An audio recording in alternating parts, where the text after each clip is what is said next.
Imagine finding out your entire marriage was a reality show, and you were the only one who didn't know you were on camera. For 8 years I thought I was safe. I drank my coffee. I argued about bills. I cried in my bedroom when life felt too heavy. I thought those moments were private. They weren't. Every whisper, every breakdown, every late-night phone call to my best friend was being recorded. The man sleeping next to me wasn't just my husband. He was producing me, editing me, building a case against me. My name is Bella, and my husband didn't just spy on me. He rearranged my words, cut my sentences, and stitched them back together until I sounded unstable, dangerous, unfit. He wanted my daughter. He wanted the house. And he wanted the court to believe I was insane. I discovered it by accident. A loose button on my headboard. A hidden drive in his safe. Hundreds of files labeled with dates. And my name. It wasn't just surveillance. It was a script. And I was the villain. And the worst part. It almost worked.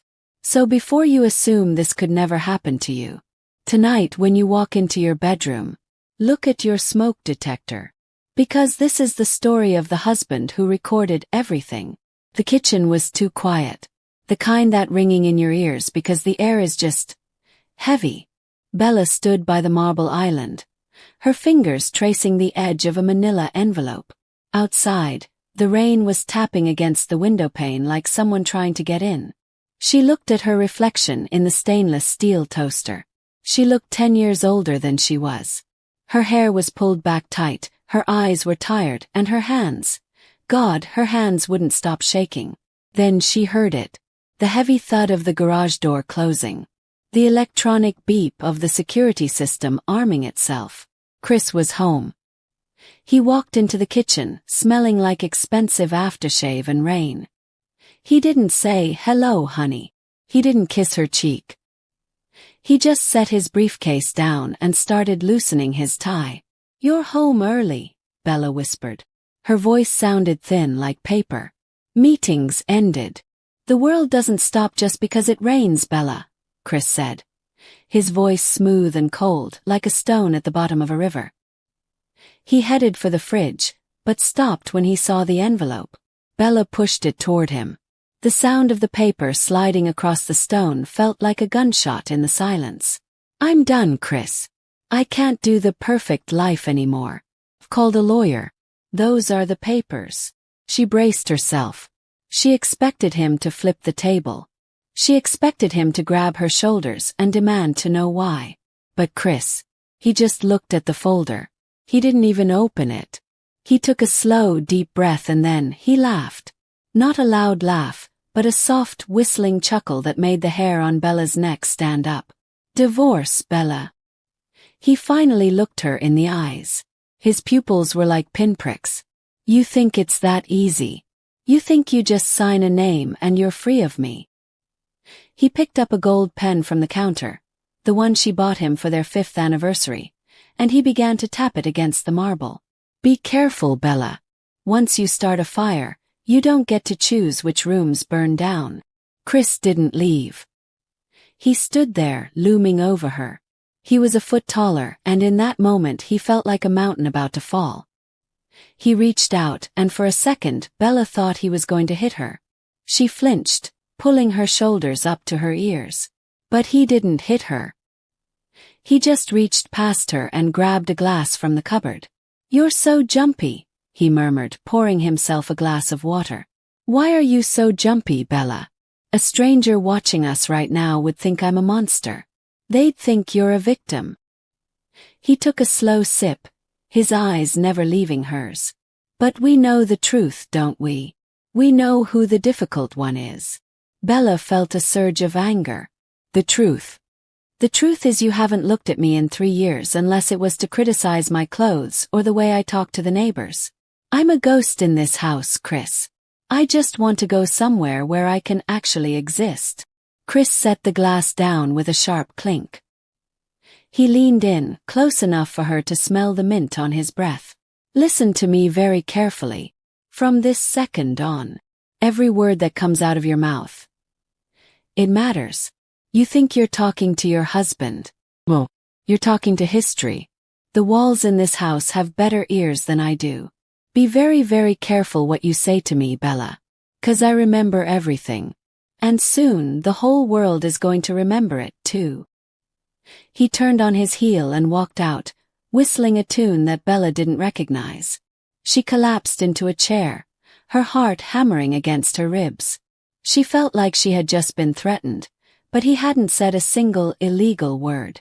It was a psychological cage, and the door had just slammed shut. 3 days later, Chris was gone on a business trip, or so he said. Bella decided to use the time to pack. She wanted to be gone before he got back. She went to the living room to grab her favorite books from the top shelf. The house felt different without him. Lighter. But still. She moved as if the floor itself was watching her. She climbed the stepladder, fingers brushing the worn railing. Reaching for a heavy photography book, she pulled it down. Dust erupted, hanging in the air like tiny ghosts. It settled slowly, stirring the silence. A quiet warning she couldn't ignore. But something else fell too. A small, black object tumbled from behind the books and landed on the hardwood floor with a plastic click. Bella frowned. She climbed down and picked it up. It was tiny, no bigger than a pack of gum but thinner. It was sleek, matte black and had no buttons. Just a small USB port on the side and a tiny microscopic hole at the top. She turned it over in her hand. There was no brand name, no serial number. Then she saw it. A tiny pin-sized blue light flickered once. Her stomach did a somersault. She knew what this was. She had seen them in spy movies, but she never thought she'd hold one in her own living room. It was a digital voice recorder, high-end one. She looked up at the bookshelf. It was positioned perfectly to catch every conversation at the dining table. Every phone call she made to her mother. Every time she cried to herself while watching TV. "How long?" she whispered to the empty room. "How long has this been here?" She felt a wave of nausea. She looked at the molding on the ceiling. She looked at the underside of the coffee table.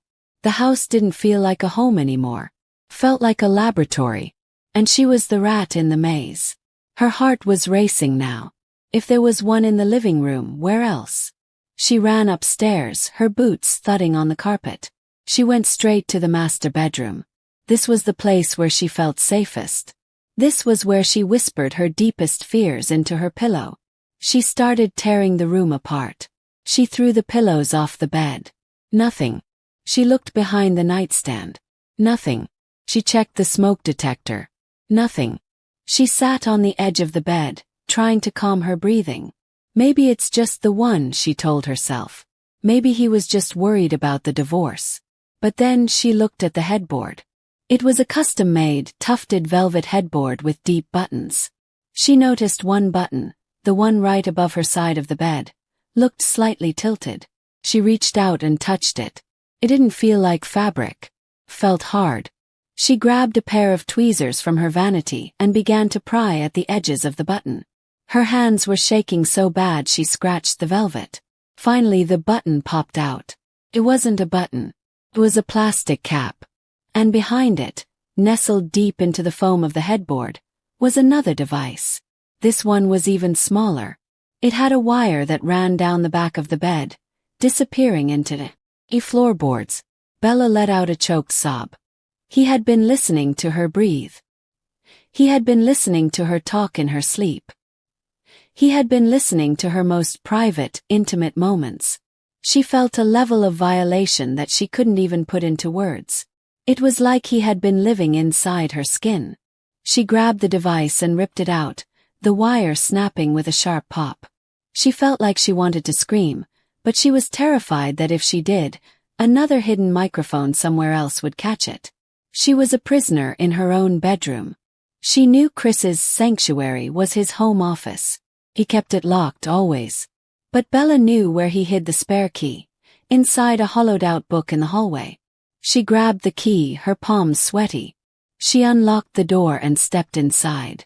The room smelled of old paper and expensive cigars. She went straight for his desk. She searched the drawers. She searched the filing cabinet. Nothing but tax returns and boring business contracts. Then she remembered the floor. 2 years ago, when they were renovating, Chris had insisted on installing a fireproof floor safe for their passports. He had hidden it under a heavy Persian rug. She kicked the rug aside and saw the keypad.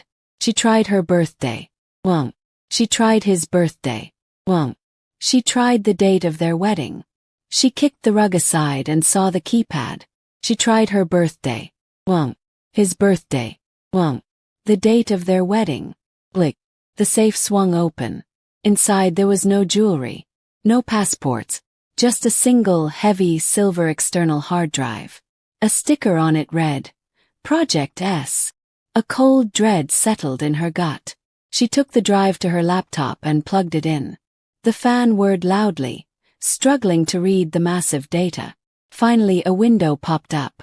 Hundreds of folders. Thousands of files. Folder 1. 2018. The beginning. Folder 2. 2019. The isolation. Folder 3. 2020. The breakdown. She clicked a file from 2020. An audio clip. Her own crying filled the room. Gasping, sobbing. Then Chris's voice. Not comforting. Whispering almost to himself. Subject is showing extreme emotional instability. Duration 42 minutes. Use this for the future. Bella slammed the laptop shut, her stomach twisting. He hadn't just recorded her. He'd studied her like a specimen. Built a case. Waited for the day she tried to leave. The man she married didn't exist. He was a collector. And she was his most prized, broken possession. Bella sat in the glow of the laptop screen. The silver hard drive hummed like a live wire against the desk. Her heart drummed in her ears. She opened a folder. Holidays and socials. A file from last Thanksgiving. She remembered that day vividly. 4 hours of Chris subtly insulting her cooking in front of his parents. Whispering that she looked puffy and tired. Until she finally dropped a serving spoon and snapped. Just shut up, Chris. She clicked play. It started 2 seconds before she snapped. Heavy, peaceful silence. And then Bella's voice exploded. Just shut up, Chris. Chris's voice followed. Smooth. Silken. Gently. Bella, darling, please. My parents are right there. Why are you being so aggressive? I only asked if you needed help with the gravy. Bella let out a choked, horrified laugh. He cut it, she whispered to the empty office. He cut the baiting. Bella let out a choked, horrified laugh. He cut it, she whispered to the empty office. He cut the baiting. She clicked another file. Financial discussion, June. This was when they had argued about her going back to work. In reality, he had told her she was too scattered to hold a real job. But on the recording, every insult was gone. Deleted. It sounded like she was arguing with a brick wall. Screaming at a man who wasn't saying a word back. He had turned her into the hysterical wife archetype. One digital edit at a time. He wasn't just recording history. He was rewriting it. Monday morning arrived like a gray cloud. Bella sat in the outhouse hallway, clutching her purse until her knuckles blanched. Beside her Elena, sharp glasses, tight bun, reviewed her notes, calm and unreadable. He's going to play dirty, Bella, Elena warned. Men like Chris don't just walk away. They want to win. Charcoal suit. Immaculate. The kind that cost more than Bella's first car. He leaned toward his lawyer, whispering something behind a polite smile. The lawyer looked polished and expensive, the kind of man who would sell his soul for a winning record. The judge, a stern man named Miller, called the session to order. This is a preliminary hearing for the Reed divorce. Mr. Reed, your counsel mentioned character evidence. Chris's lawyer stood up. Yes, Your Honor. We are deeply concerned about the environment Mrs. Reed is creating. We believe she suffers from undiagnosed intermittent explosive disorder. To support this, We've prepared a series of audio logs, documented for the safety of the household. Bella felt the blood drain from her face. Chris didn't look at her. Not once. He kept his eyes on the judge, wearing an expression of quiet devastation, carefully measured, perfectly rehearsed. They were about to play the greatest hits of her edited breakdowns. Curated, cropped, weaponized. They were going to dismantle her life using a highlight reel of lies, in front of a man holding a gavel. The news traveled through their suburban town faster than a wildfire. By Tuesday afternoon, Bella's phone was a graveyard of unsent messages and blocked calls. She went to the local grocery store to get milk, and she saw Mrs. Higgins, their neighbor of 6 years. Usually, Mrs. Higgins would talk her ear off about her rose bushes. Today, she saw Bella, gripped her cart tighter, and veered into the frozen foods aisle like she was avoiding a car wreck. The tapes were the talk of the town. Chris's lawyer had leaked enough information to the local gossip circles to paint a very specific picture. People weren't saying Chris was a spy. They were saying, "Can you believe what that poor man had to record just to protect himself? I always knew Bella was a bit much." Chris had spent 8 years building a persona of the patient provider. He was the one who brought the extra chairs to the block party. He was the one who coached the kids' soccer. Bella realized that the recordings weren't just for the court, they were his insurance policy for his reputation. He had spent a decade making sure that if she ever told the truth, nobody would believe her. Wednesday night was the hardest. Bella lay on the floor of her living room, the house she had once loved now feeling like a graveyard. She didn't turn on the lights. She just stared at the ceiling. She started thinking about 2021. The big fight by the pool. She remembered Chris pushing her into the water and laughing. But then she'd think, wait. Did he push me? Or did I slip? On the tape he played in my head, I'm the one who started yelling first. This is the cruelty of what Chris did. When you are shown a record of your own behavior, your brain starts to betray your heart. She began to wonder if she was the problem. Am I crazy? Am I the monster he says I am? She pulled out her phone and looked at a photo of herself from 3 years ago. Looked so happy. Was I pretending back then too? She wondered. The gaslighting was working. It was a slow-acting poison. Chris wasn't just taking her daughter or her money. He was taking her identity. He was making her a stranger to herself. A knock at the door. It was 11 p.m. Bella peered through the peephole and saw Amy, her best friend since college. Bella opened the door, ready to be told off or judged. But Amy didn't say a word. She just walked in, sat on the couch and started to cry. I can't do it anymore, Bella, Amy sobbed. I can't keep his secrets. Bella sat down, her heart racing. What secrets, Amy? What are you talking about? 3 years ago. At your 30th birthday party, Amy said, wiping her eyes. Chris came to me in the kitchen. He showed me a video of you on his phone. It was you in the bathroom, crying and saying you wanted to leave everything behind. He told me you were suicidal. He told me that if I didn't tell him every single thing you said to me, every secret, every complaint, that you would end up dead and it would be my fault. Bella gasped, her hand flying to her mouth. You've been reporting to him? I thought I was saving your life. Amy wailed, voice cracking. Every time we went to lunch, every girls' night, I'd call him afterward and tell him what you said. He said it was medical monitoring. He's got files on me too, Bella. He recorded our phone calls. He told me if I ever told you, he'd release a recording of me talking about my tax fraud. He's a monster. He's got us all in a cage. Bella realized then that the microphones in the walls were only half the story. Chris had turned her support system into a surveillance team. She wasn't just being watched. She was being hunted by the people she loved most. A chill ran down her spine. Bella knew she couldn't win this with tears. She needed a weapon, and in 2026, the most powerful weapon isn't a gun. It's a genius with a motherboard. She drove 2 hours out of town to a dusty industrial park. She found a door with no sign, just a small sticker of a circuit board. This was the office of Elias. Elias was a man who looked like he hadn't seen the sun since the early 2000s. He had graying hair, wore a hoodie in the middle of summer, and had 6 monitors glowing in his dark office. "I heard you can find things that people tried to bury," Bella said, placing the silver hard drive on his desk. Elias didn't look up from his code. "People don't bury things anymore, Mrs. Reed. They just try to turn the volume down. Everything leaves a footprint. Everything leaves a ghost." He plugged the drive into a custom-built rig that looked like it belonged in a NASA lab. Within seconds, the fans started screaming. Elias's eyes widened behind his thick glasses. "Who did you say your husband was?" "A software engineer. This isn't just deleting audio. This is high-level frequency suppression.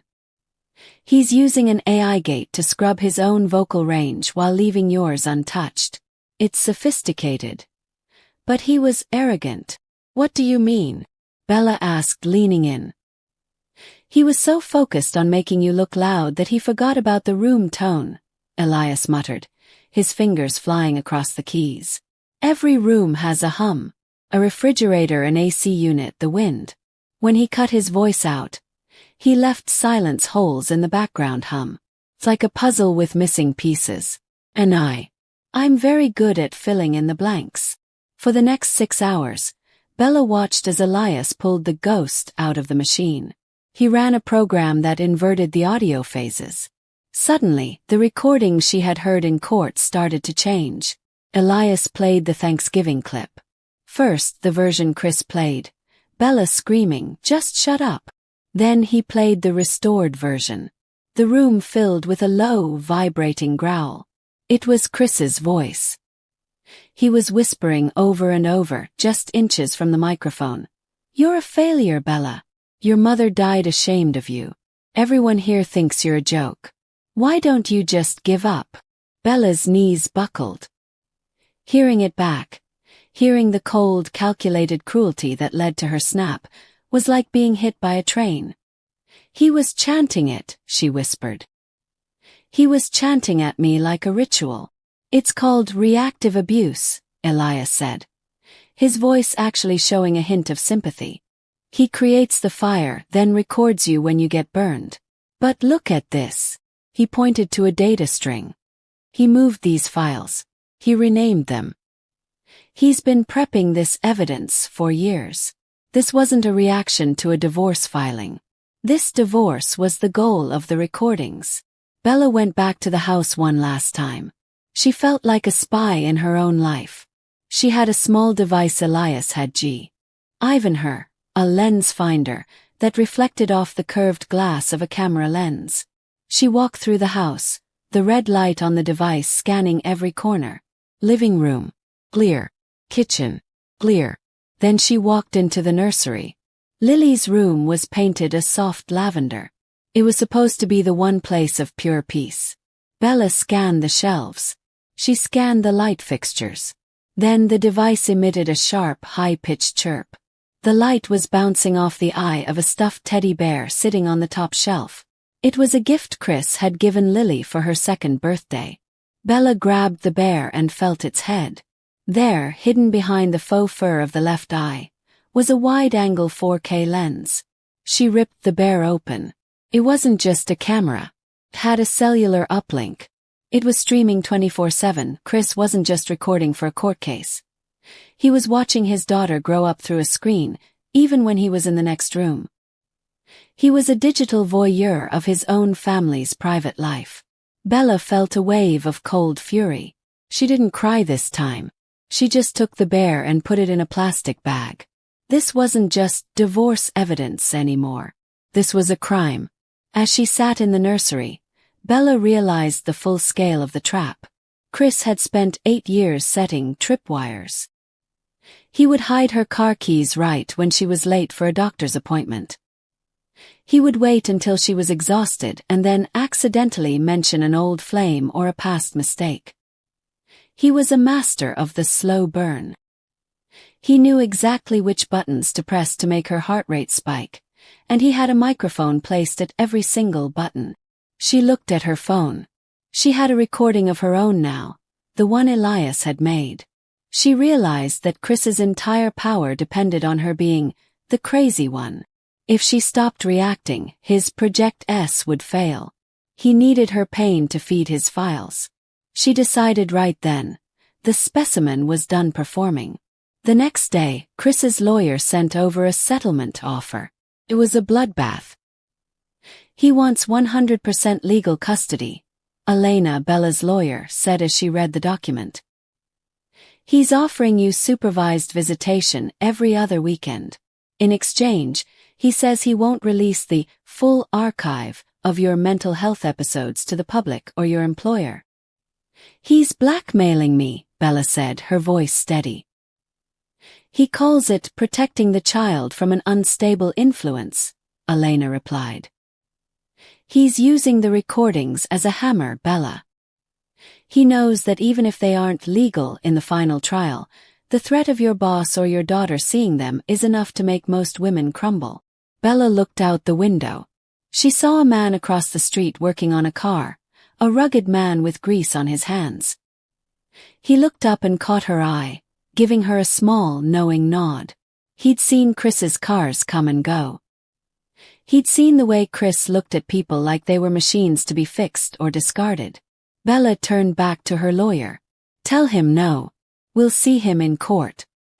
I hope he's been recording lately. He's going to want to remember the day he lost everything. It was never just about the win. For a man like Chris, everything had a price tag. Bella sat in Elena's office as the financial disclosures were finally unrolled. Chris had been playing a clever game. On paper, he was a successful tech executive with a comfortable salary. But as Bella dug into the joint account she had been locked out of for months, she saw the Project S budget. He hadn't just been buying recorders. He had been funneling money into offshore accounts, labeled under a shell company. He was preparing to drain their shared assets before the divorce was even filed. He's trying to leave you with the debt and take the equity, Elena said, pointing to a series of wire transfers. And look at this recording from last April. Elena played a clip. It was Bella, sounding exhausted, during a conversation about her grandmother's estate. On the tape, Bella said, I don't care about the money anymore. Chris, I just want to be happy. Take whatever you want, just leave me alone. Chris's lawyer was using that 10-second clip to argue that Bella had verbally renounced her claim to the family home and the business. He was using her grief as a contract. He wanted to strip her of her past, her memories, her future, her daughter, and her foundation, her money. He wanted her to walk out of the marriage with nothing but the clothes on her back and the crazy label he'd pinned on her. The day of the final custody and asset hearing felt like an execution. The courtroom was cold, smelling of floor wax and old wood. Chris sat at the defense table, looking like the picture of a wronged man. He even had a small, patriotic pin on his lapel.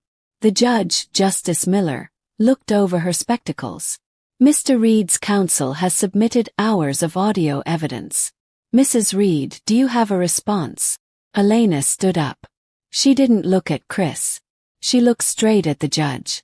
Your Honor, we don't just have a response. We have the context. She signaled to Elias, who sat in the back with his laptop. He plugged into the court sound system. What you are about to hear, Elena said, is the version of reality Mr. Reed tried to delete. The speakers crackled. First, the court heard the official version of the pool argument. Bella screaming. Then Elias hit a button. The inversion filter kicked in. The room was suddenly filled with Chris's low, rhythmic, terrifying voice. You're a burden, Chris. Lily would be better off if you just disappeared. Why don't you do us all a favor and jump? The court reporter stopped typing. The bailiff shifted his weight. The judge's face went from neutral to a mask of pure, crystalline horror. It wasn't just an argument. It was psychological waterboarding. The silence that followed the recording was heavier than the audio itself. Justice Miller didn't speak for a full minute. She just stared at Chris. Chris's lawyer tried to stand up. Your Honor, this is unverified digital manipulation. Sit down, Mr. Vance, the judge barked. Her voice echoed off the high ceilings. She turned her gaze to Chris, who was suddenly very interested in a speck of dust on his sleeve. Mr. Reed, the judge said, her voice trembling with quiet fury. In 30 years on the bench, I have seen physical abuse that turned my stomach. But what I am looking at here, this calculated, cold-blooded engineering of a human being's mental state, is a special kind of evil. You didn't just record your wife. You tried to manufacture her destruction. She picked up the silver hard drive and held it up like it was a piece of rotting meat. This isn't evidence of her instability. It is a confession of yours. And then it happened. The golden boy finally cracked. Chris didn't cry. He didn't apologize. He stood up, his face contorting into something jagged and unrecognizable. He slammed his fist onto the mahogany table so hard the water glasses jumped. I protected this family, he roared. His voice was no longer the smooth silk of the recordings. It was a jagged, raw screech. She was a mess. I gave her structure. I recorded the truth. If I didn't keep track of her, who would? She's nothing without my files. She doesn't even know who she is without me telling her. His lawyer tried to grab his arm, but Chris shoved him away. He was panting, his eyes darting around the room as if looking for a camera to play to. But there were no hidden mics here.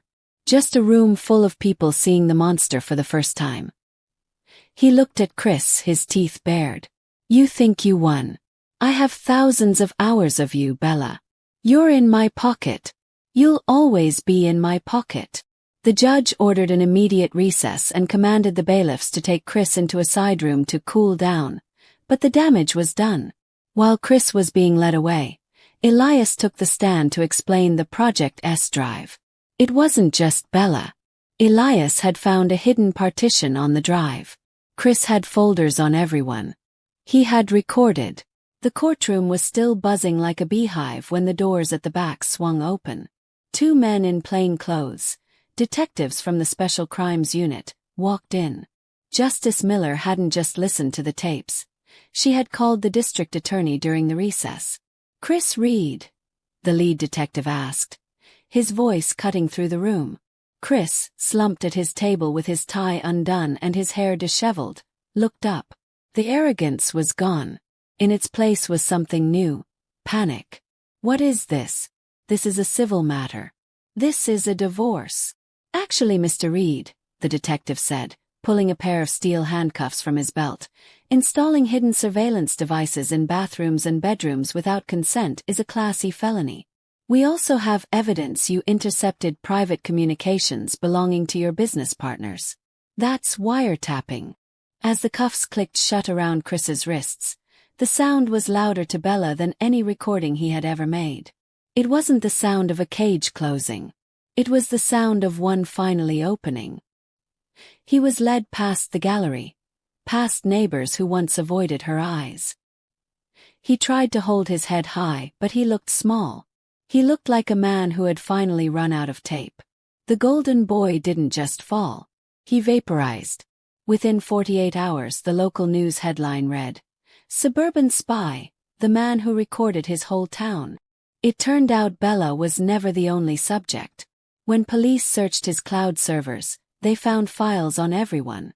PDA meetings, private calls, even his lawn guy, timed down to the minute. Every laugh, every secret, archive. The town's pity turned into rage. His tech firm fired him in a public statement citing gross ethical violations. His name was chiseled off the local library's donor wall. Chris Reed didn't become a ghost. He became a warning. The final decree was signed on a Tuesday, the same day Bella had first handed him divorce papers. Justice Miller didn't mince words. The court finds that the defendant's actions constitute a profound form of psychological child abuse. Converting a child's nursery into a surveillance hub strips that child of their fundamental right to safety. Bella was granted sole legal and physical custody of Lily. Chris was granted zero contact. No calls. No digital access. The judge even issued a digital restraining order, barring him from ever possessing or accessing any image or recording of Bella or Lily again. For the first time in 8 years, Bella didn't feel like a subject. She felt like a mother. A week before Chris was transferred to state prison, Bella went to the county jail. Her lawyer advised against it. But Bella needed to see him through glass he didn't control. Chris looked smaller in the orange jumpsuit, drained, searching her face for the old Bella. "I still have the memories," he hissed. "You can delete files, but I know every word you ever said. I know your fears. I still own you in my head." Bella didn't flinch. She leaned closer to the glass.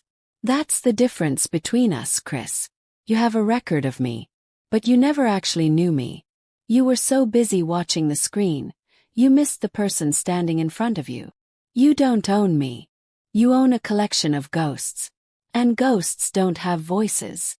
She hung up while he was still shouting. And she didn't look back. Bella stands on the porch of her new home now. It's smaller, brighter. The windows stay open. She's become a voice for women who feel watched. Women whose reality feels edited by someone who claims to love them. Control doesn't always come with shouting, she tells her followers. Sometimes it's a silent little box in the corner. Sometimes it's someone telling you your memory is wrong. She looks out at the yard where Lily plays with a new puppy. The air feels different. Monitored. Thank you for watching. Please subscribe, like, and share. God bless you all. Bye.